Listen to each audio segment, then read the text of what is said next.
त्या दिवशी मध्यरात्री 1:15 वाजताच्या सुमारास एक महिला गाडीने उलवे येथे जात असताना रस्ता चुकल्यामुळे खाली ध्रुवतारा जेट्टी येथे त्या ब्रिज खाली बेलापूर ते उलवे हा ब्रिज आहे, त्या ब्रिजच्या खाली ध्रुवतारा जेट्टी आहे, त्या जेट्टीला येण्यासाठी जो रस्ता आहे त्या रस्त्याने त्या रस्ता चुकल्यामुळे आल्या आणि त्यांना पुढील रस्ता न दिसल्यामुळे ते खाडीमध्ये त्यांची गाडी गेली.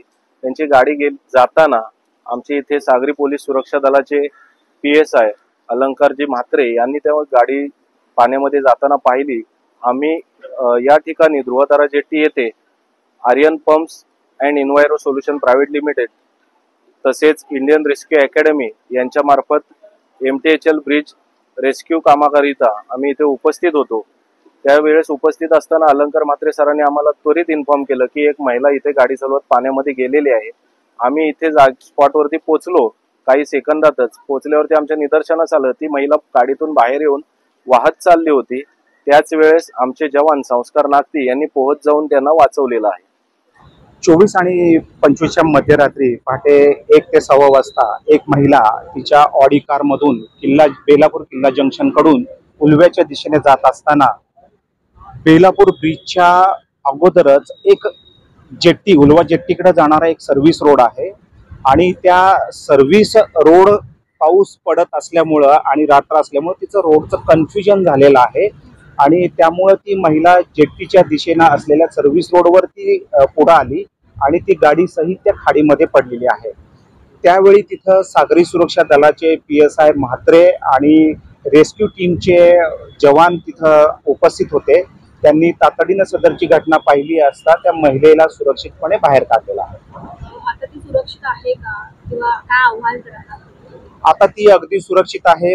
नवी मुंबई पोलिसांच्या सागरी सुरक्षा दलाच्या जवानांच्या सतर्कतेमुळे एवढ्या रात्री सुद्धा ते जवान तिथं सतर्क होते आणि त्यामुळेच तिचे प्राण वाचलेले आहेत. आणि मी सर्व वाहन चालकांना नम्र विनंती करेन, आवाहन करेन की पावसाळ्याचे दिवस आहेत आणि रात्रीची वेळेत व्हिजिबिलिटी कमी असते, दृश्यमानता कमी असते. आपण फार सावधानतेनं वाहन चालवलं पाहिजे. शुक्रवारच्या रात्री सुमारे 1 वाजच्या सुमारास एक महिला त्याच्या ऑडी कारमधून उलवेच्या दिशेने जात होती. उलवेच्या दिशेने जात असताना त्याने कारमध्ये गुगल मॅप लावला होता आणि त्या गुगल मॅपवर अवलंबून राहून त्याची गाडी खाडीपुलावर जाण्याच्या ऐवजी तिथे खाडीपुलाच्या लगत असलेल्या खालच्या रस्त्यावरून ती गाडी त्यांनी घेतली. कदाचित गुगल मॅपने त्यांना चुकीचा मार्ग दाखवला असेल आणि त्यानंतर त्यामुळे ती बेलापूर जेट्टी इथे असलेल्या खाडीपुलामध्ये ती कोसळली गाडीचं. त्यानंतर सागरी सुरक्षाचे पथक जे होते त्या बोटीच्या सहाय्याने आम्ही स्थानिक पोलीस याबाबत वरिष्ठांना माहिती दिली.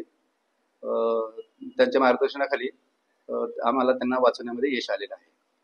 तर यावरून दुसरं एक सांगायचं आहे की प्रवाशांनी वाहन चालवताना केवळ गुगल मॅपवर अवलंबून न राहता थोडं वस्तुस्थिती काय आहे हे पण पाहिलं पाहिजे आणि सुरक्षात्मक काळजी घेतली पाहिजे. नेमकी घटना म्हणजे कशी घडली होती आणि त्या महिला सध्या सुरक्षित आहेत? हो, सदरची महिला पूर्णपणे सुरक्षित आहेत. गुगलने चुकीचं मॅप दाखवल्यामुळे ती खाडीपुलावरून जाण्याच्या ऐवजी खालून त्यांची गाडी गेल्यामुळे हा अपघात झालेला आहे.